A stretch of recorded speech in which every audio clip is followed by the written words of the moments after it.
Hello fiber friends, my name is Gina and this is the Fairydust Crafts podcast. This is my little space here where I talk everything and anything, knitting, crafting. I dabble in crochet every once in a while, a little bit of cross stitch, a little bit of quilting. I have mostly been talking about knitting though. Today I will have a crochet project for you guys. I got myself a hot tea here. I hope you have a nice hot beverage as well and maybe something to work on. And let's get started. Little disclaimer, anything that I talk about, you'll find like all the information on it just down below in the description box. There you'll also find links to both my Instagram account where I am most active, as well as to my Ravelry Project Page.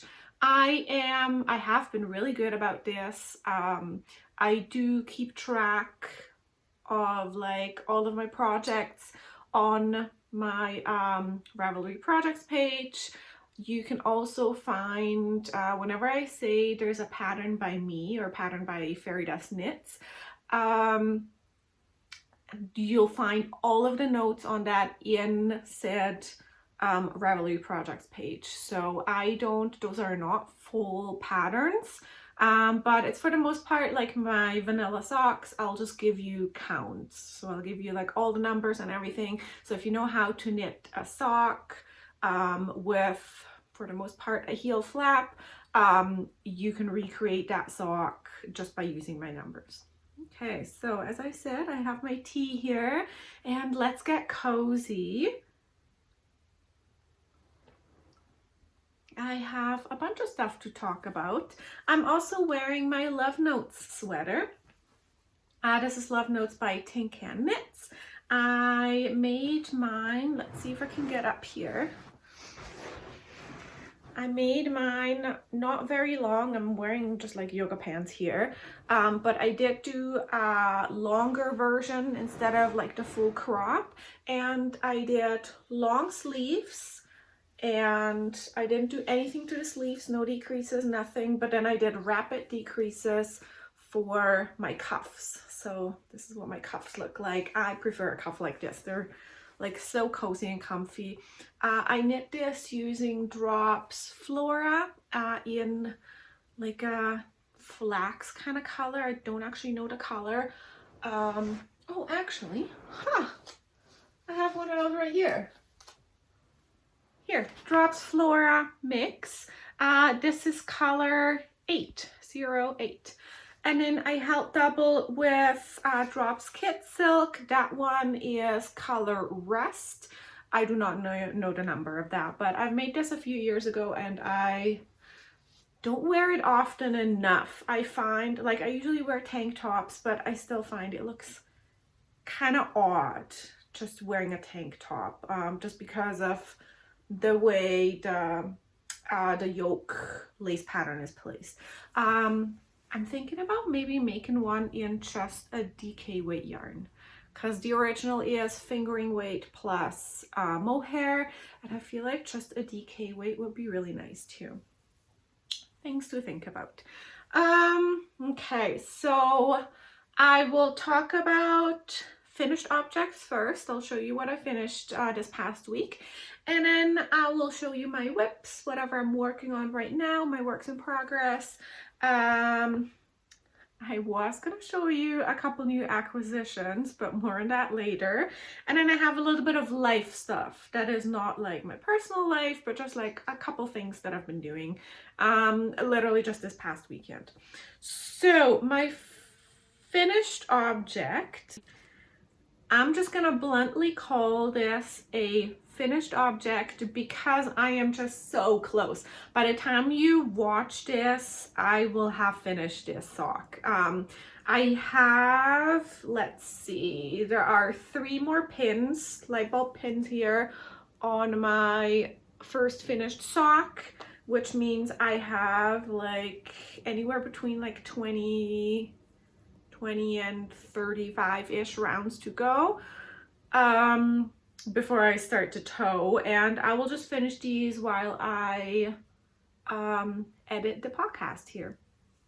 So speaking of light bulb stitch markers, you'll see them in like any sock that I work on, usually just in like the leg and the foot, and then you'll see them in like a finished sock or in a sock that I'm working on. I will link below to the Crazy Sock Lady's tutorial as to why she's doing this and how. I thought I would just link hers instead of like recording something new, because she does such a great job explaining all of that. But I've always used stitch markers to mark like decreases for a sweater, for example. But I never really thought about just doing that on a pair of socks until I saw Kayla at the Crazy Sock Lady do this, where she just marks every 10 rows, and that's how I do it. I feel like, and this is probably just all in my head, but I feel like my second sock is always much faster because I get to transfer my light bulb markers from my first sock to my second sock, and I know this is all just in my head and like just psychological, but I feel like I'm faster that way just because I get to like move another stitch marker, like I don't know, that's just me. This, you've seen this last week.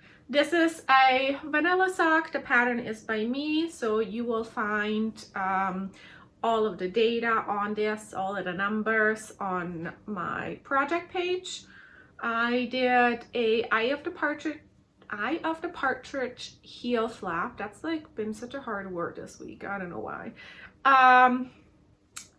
I used to love this type of heel flap. So the Eye of the Partridge is just a variation of your slip stitch heel to reinforce your heel. I'm starting to have this kind of like love-hate relationship with this heel flap. It looks cute, but at the same time, I'm like, I almost feel like it's out of place a little bit. Maybe that's just the way I feel right now, because I used to just love this heel. So these I am knitting on 9-inch Jiaogu circulars. That's just how I've been rolling these like past few months. I love 9-inch circulars. I feel like I'm so fast with them. And then for the toe, I just switched to my DPNs. I do like everything from cast on as well as my heel flap, all of that on 9-inch circulars, all the way to my toe. And then for my toe, I switch to DPNs. This is my February yarnable. And why does this happen? And the colorway is called Love is Love, and I absolutely love this. So yeah, this, I am fully counting this as a finished object because I am just so close, and at this point I want to say I'm like pretty much done with it. I will finish this tonight. My next work in progress you also saw last week, and I'm actually not sure how much progress I made. I don't think I did much. I feel like I only knit maybe like 4 or 5 rounds tops this past week. But I want to prioritize my yarnable socks right now and then just finish these ones. This is a pair of vanilla socks. Again, the pattern is just by me, just a plain old vanilla sock. These guys are for my husband, and I used the reinforcement thread that comes with the yarn for my heel to just reinforce that heel. The yarn is Froehlich Wolle Blauband. Color number 634. They don't name their colors, they just have numbers. And they all do come with this little thing here that is reinforcement yarn. And I use this for heels and for toes. I really, really enjoy using this. just like a preference. That way I don't have to do a slip stitch heel. Sometimes I feel like it's just like, it's not my style. I don't always enjoy a slip stitch heel, just like the looks of it. I quite like knitting it. But even when I do like the hidden or invisible slip stitch heel, I always feel like I can still see it a little bit. So I do prefer just a plain heel, and then it's just a plain sock, nothing crazy. So these ones I will tackle next, because I do want them done. I would like to this year make more socks for my husband. He really enjoys wearing them, and why not just make like knit more socks for him. I don't actually, so for these ones I did 68 stitches, but for the most part I don't really change the stitch count. A 64 stitch sock actually fits him pretty well. I think he wears like a size 12, 13, 11, something like that. I don't know.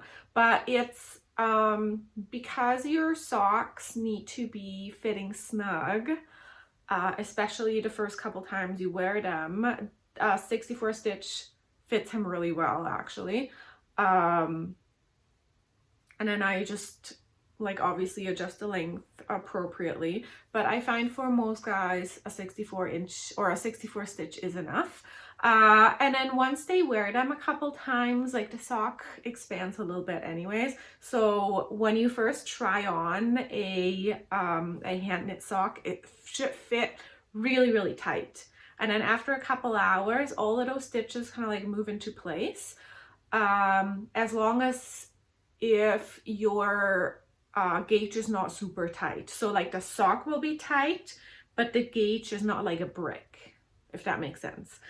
So I use, just like with my yarnable socks, I used a 9-inch circular needle because I just enjoy those, and those are, both of them are 2.5 millimeter needle, and 2.5 millimeters are a US 1.5. I always forget to like check that.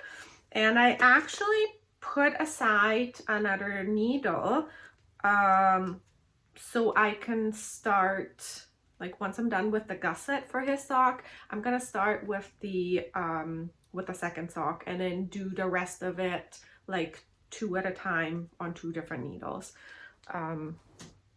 Same thing again, I feel like I get much more done that way if I do 2 at a time, even if they're on 2 different sets of needles or on one long circular. But I just like, it's probably all just in my head, just like with the light bulb stitch markers. I feel like I just get done more, or I get them done faster just because they're like both at the same time. Realistically, it takes me the exact same time to knit a pair of socks. So like it doesn't matter if I do them back to back or if I knit them to it at the same time. Okay, so another whip that you guys saw last week is Fintry by Knox Mountain Knit Co. And I got like a little more done here. It's growing very slowly. I made a big mistake yesterday, so I sat down and I got like, honestly, I got about this much further and then I found a mistake, and because for something like this I don't put in a lifeline. I probably should, I never learn, so I had to go back and fix it. So now I'm basically in the same spot as I was yesterday. This is so beautiful to work with. So it's Fintry by Knox Mountain Knit Co. I think I already said that. The yarn is All Points North Yarn Co. It's their Juniper DK base, which is brand new. I was gifted this yarn. So as always, all of the yarns and the needles, everything that I talk about over here is paid for by myself, unless I stated otherwise. So this yarn I was given in order to make a sample. So in order to make like actually this shawl, we decided to just have this shawl as a sample. This yarn has not been released yet. It will come out after Easter. So in probably about the 1st or 2nd week in April, you should be able to purchase this yarn online on the Impossible Knot website. The yarn Juniper DK is going to make its debut at Fibers West in Cloverdale on Good Friday. That will be the last weekend in March. And you'll see me there too. So I will be at Fibers West with All Points North Yarn Co. And if you see me there, come and say hi. I like to chat about yarn, as you guys know. What else? Oh, I have a new whip for you. A brand new whip. I don't think I've shown you guys, but I actually started this a while ago. I don't have actual dates on it, but it's a crochet project. We're here. It's growing really fast, actually. I didn't notice this. This is one of those projects that I just kind of like half sitting somewhere, and whenever I have an extra 5 minutes, I just crochet like a few granny clusters. So this, you'll find this under Granny Shawl on my Ravelry Project page. The pattern is called Staggered Stripes Shawl by Red Heart Yarns. So it is a free pattern on their website, I believe. If you go and follow the link that I put in my project page, you will find it's a free pattern, and then I believe that like free pattern tab leads you to their website. I'm not entirely sure, but I believe that's where I got it from. And the yarn is, oh, it's so cool. It's Red Heart Roll With It Melange. So this here, it's quite big. It's a medium weight yarn, so worsted weight, and this was originally a 150 gram cake. And this is Colourway Curtain Call. I love these colors. It's very much, it's just so fall. I love it. And it's nice and squishy. Once this is washed, like it's already really soft, just like in the cake. It just like, it washes up so soft. It's beautiful. It is a twisted yarn. It's like a single ply twist. I don't think you can see it here, but the way it behaves just like a unplied, or not an unplied, single ply yarn. So it will have, just one really funny one, it will have these little nubbly things every once in a while, so you get that like thicker and thinner part. But I found with a sample that we've had at my local yarn shop where I work, once you wash it, the like thinner bits do bloom enough, or like puff up enough, that it gives you like somewhat of a very even fabric, even if it's just like a stockinette stitch.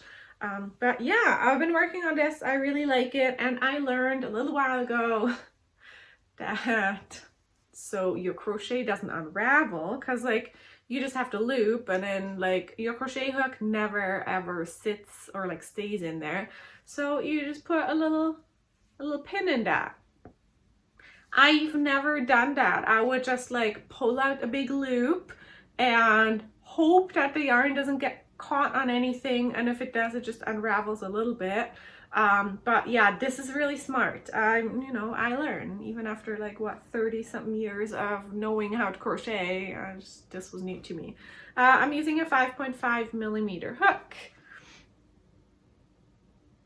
This is a like letter I believe, and US 9.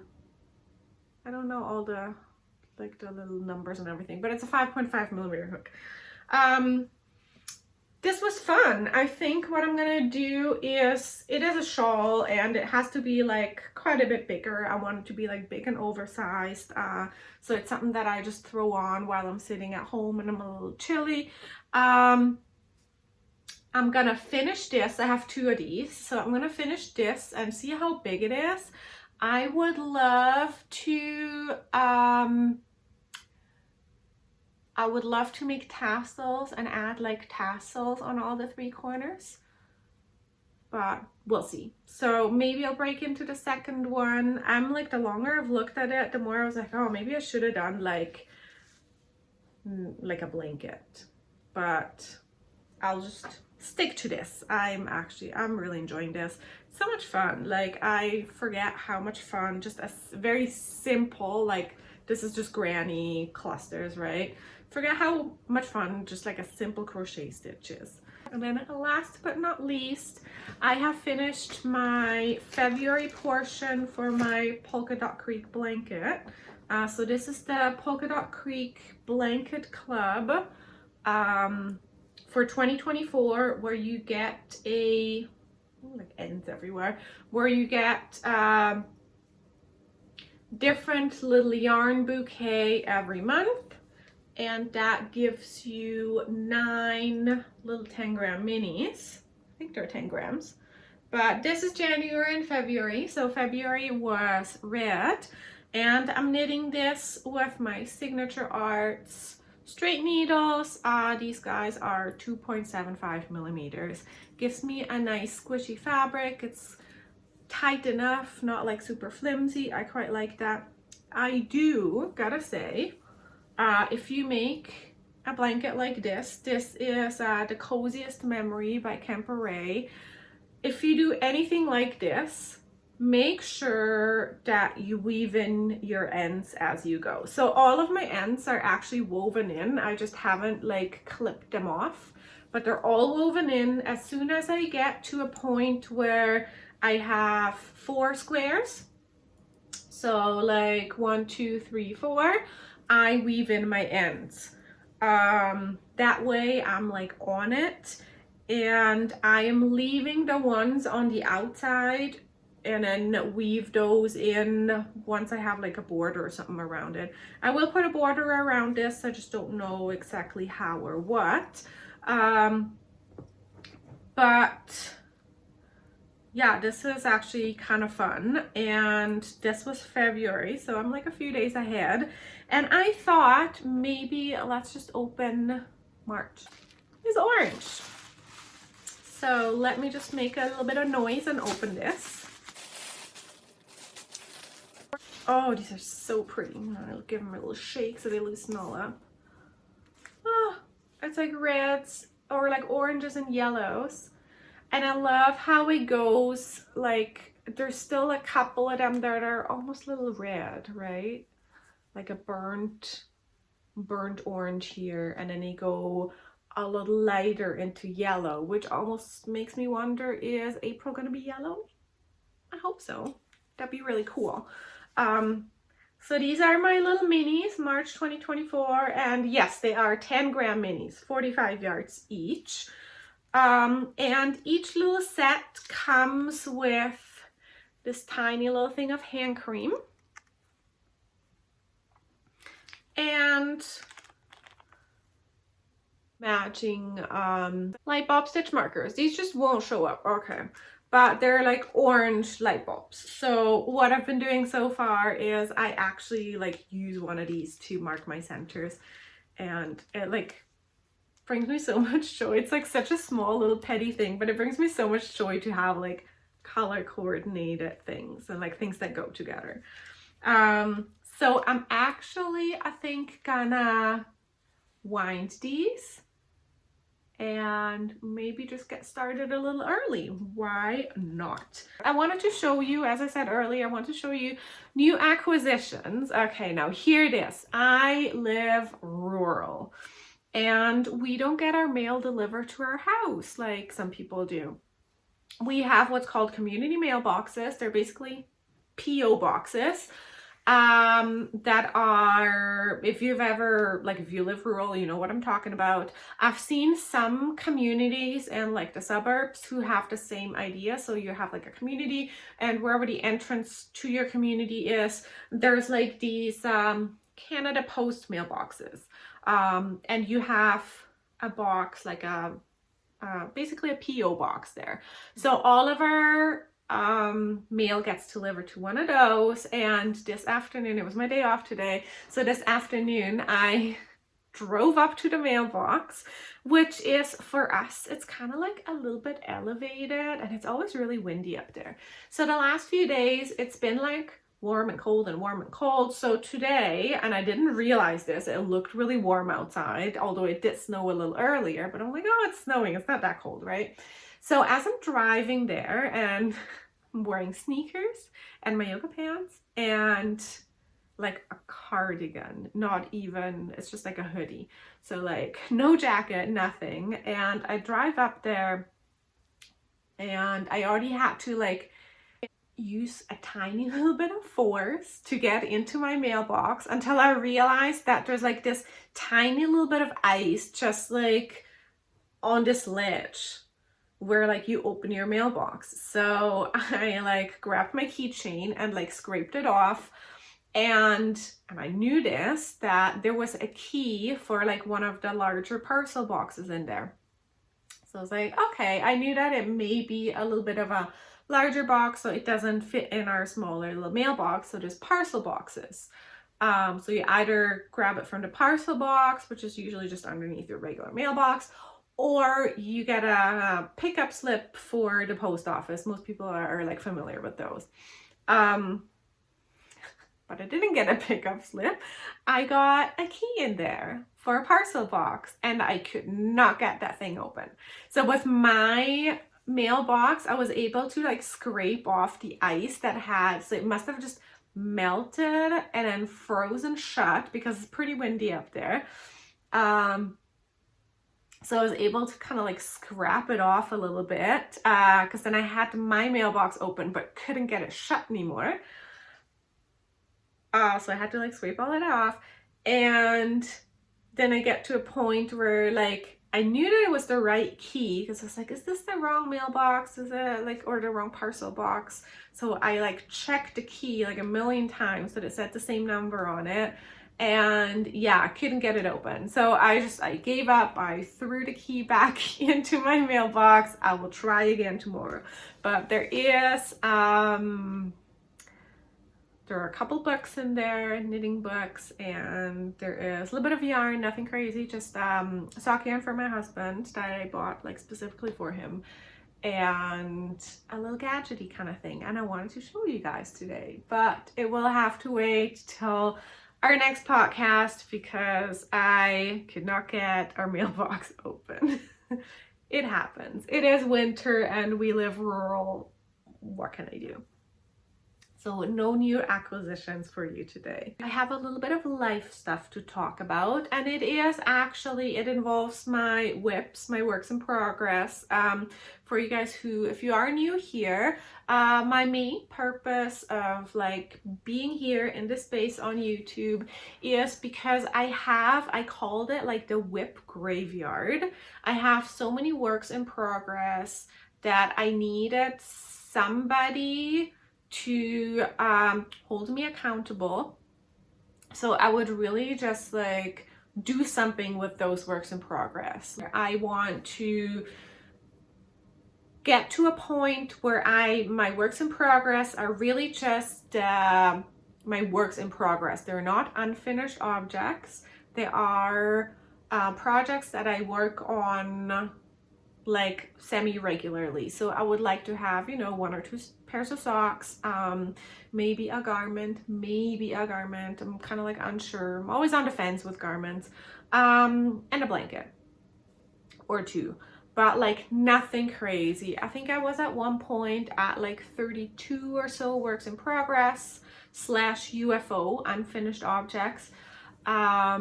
And I was so overwhelmed with that, and the more I looked at it, even just since, you know, Christmas, the more I've been looking at it, the more overwhelmed I would get by all of this. So that's the reason why I'm here. We are eliminating my whips and also tackling my stash. I'm doing net zero stash this year. I think I'm doing okay right now. Yes, I have acquired more yarn, but I've also been like using a lot of my stash. So net zero for 2024, and then I would love to use up all my stash. Everything's gone. That'd be so awesome. I know so many people who just have like yarn for their project and maybe like a small little box full of, you know, sock yarn, little souvenirs, that kind of stuff. I want to be one of you guys. That is my goal, and that's why I'm here on YouTube, so I can share all of this with you and you guys can hold me accountable and tell me not to cast on more stuff. Please do. So this kind of like weaves into my life stuff.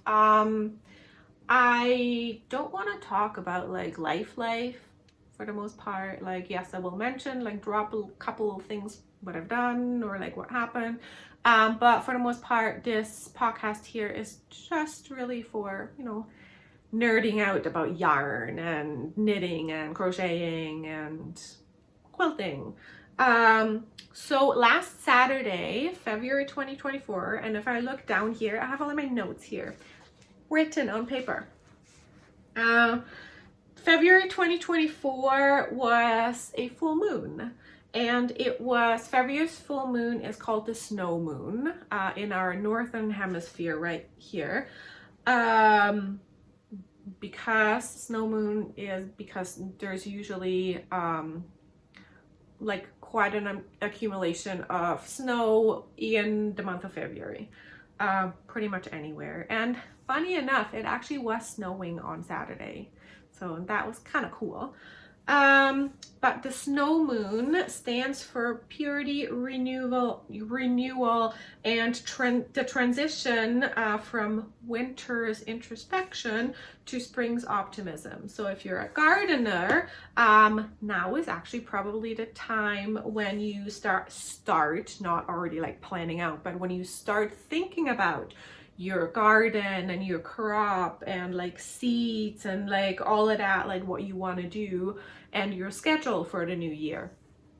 So we're kind of like starting to move into this transition from winter into spring. Spring is only like a month away now. So now the keyword that I'm taking from all of this, from like our snow moon, is renewal. And I am actually gonna make this my word for 2024. I don't think I've ever done that before. I know lots of people who choose a keyword for the year and kind of like reflect on that.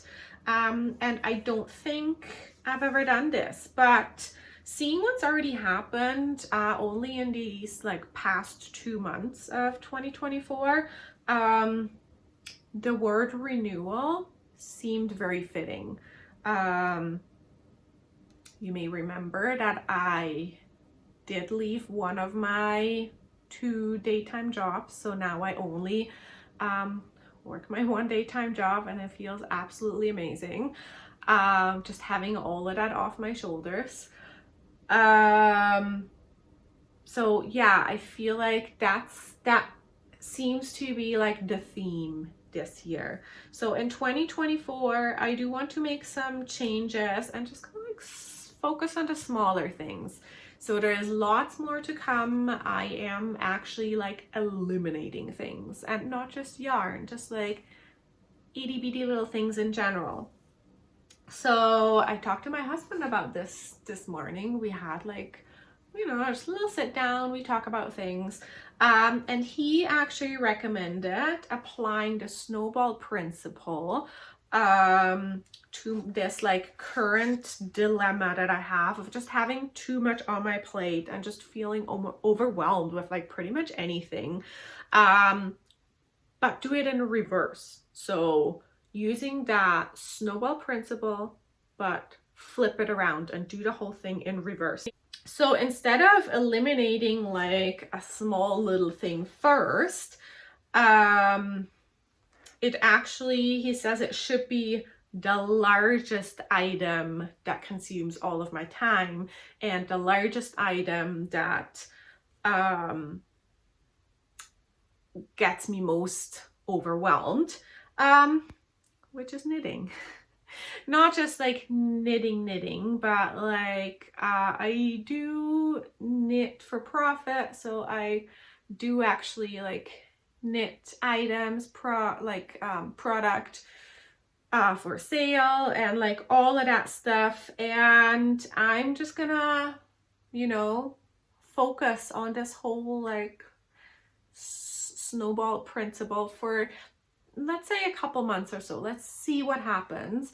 But I think what I'm gonna do is I will prioritize everything else. So literally my life, my house, taxes are coming up, just like, you know, a relationship, all of these things I want to prioritize over this big cluster that is knitting.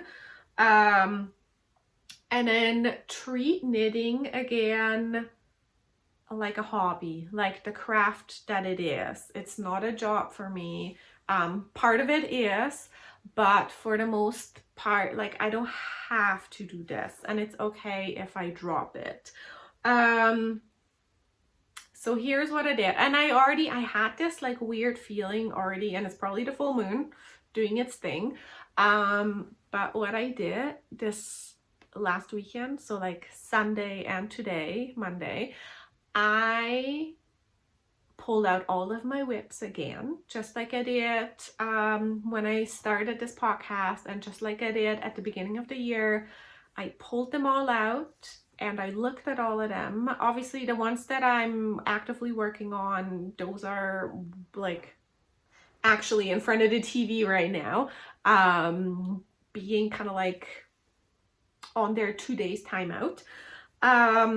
But I pulled all of my UFOs out, all of the unfinished objects that have just been sitting for, some of them for over a year untouched, and I unraveled all of them.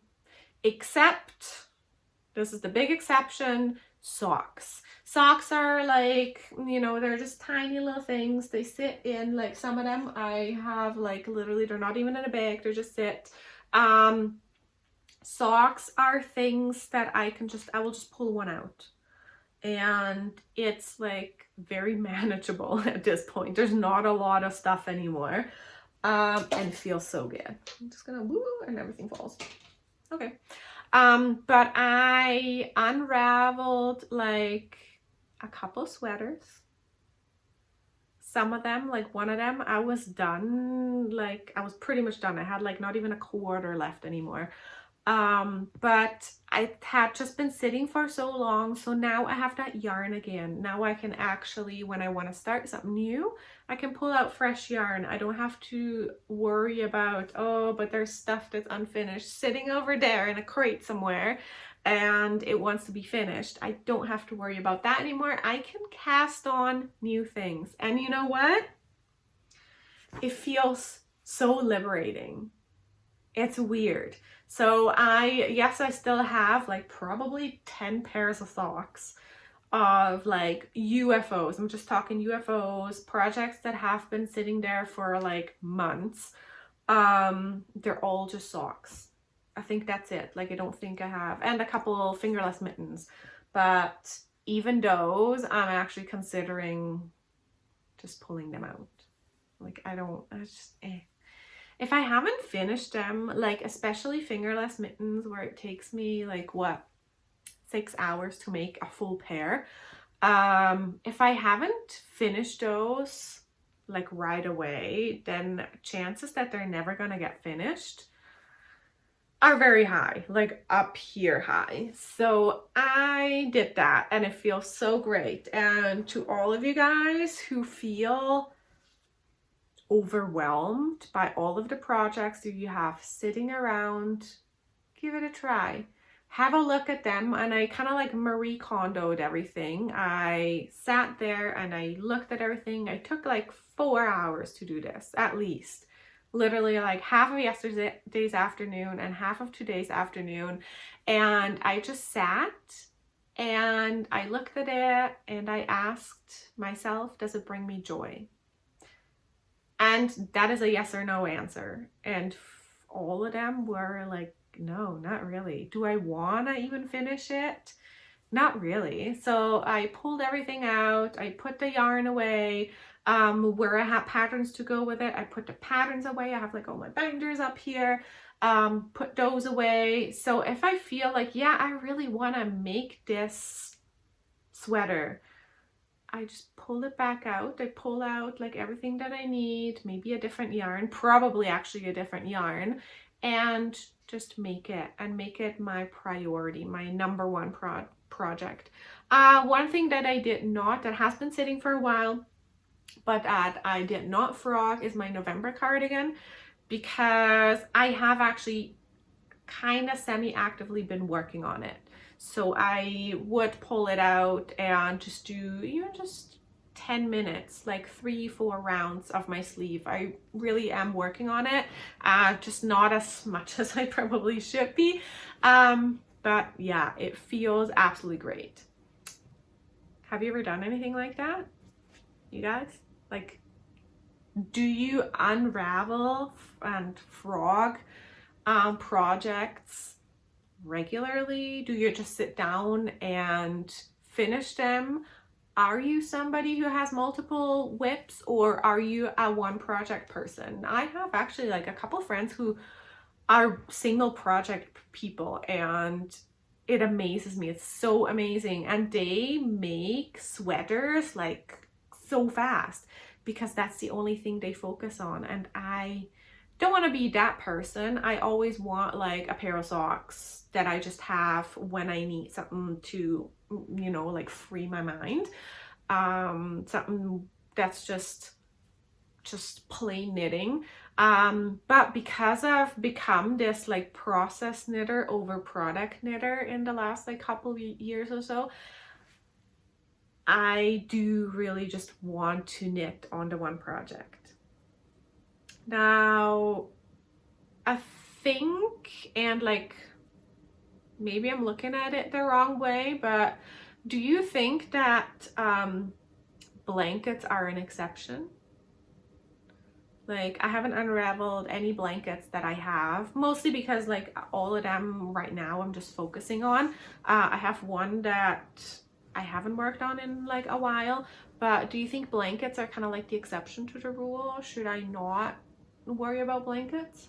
But yeah, leave me a comment. Let me know. Are you a single project person, or are you like a multiple whip kind of person? Which one is it? Do you go back and forth? And how, like, do you feel overwhelmed? Do you feel overwhelmed by like many works in progress and UFOs? I think it's a good discussion to have. And yeah, I just want to say it feels amazing. It feels very liberating. I feel like I can breathe, even though I have just put like so much more yarn into my closet, into my stash. It still just feels so much better. But yeah, I feel like I've been rambling on for like 50 minutes now, pretty much. So I'm gonna just wrap it up now. I'm gonna drink my tea because it's actually like lukewarm now, perfect drinking temperature.